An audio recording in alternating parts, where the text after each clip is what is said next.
बहुत फरसूदा लगते हैं मुझे अब प्यार के किस्से।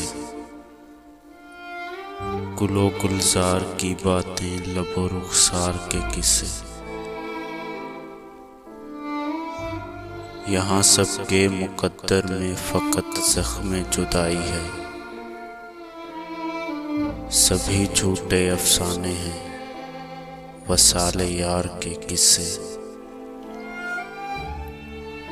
भला इश्को मोहब्बत से किसी का पेट भरता है।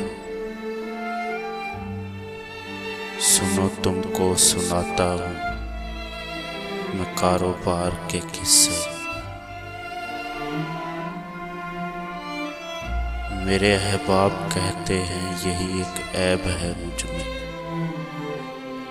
सरे दीवार लिखता हूँ फंसे दीवार के किस्से।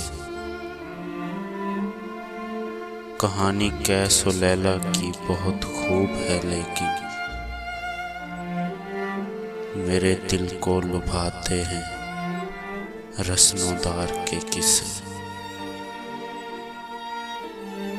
मैं कैसे खून रोता हूँ वतन की दास्तानों पर।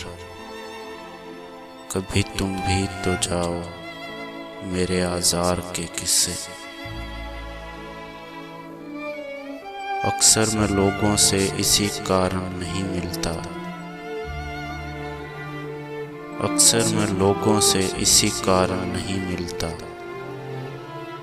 वही बेकार की बातें,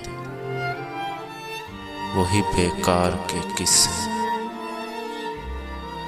वही बेकार के किस्से।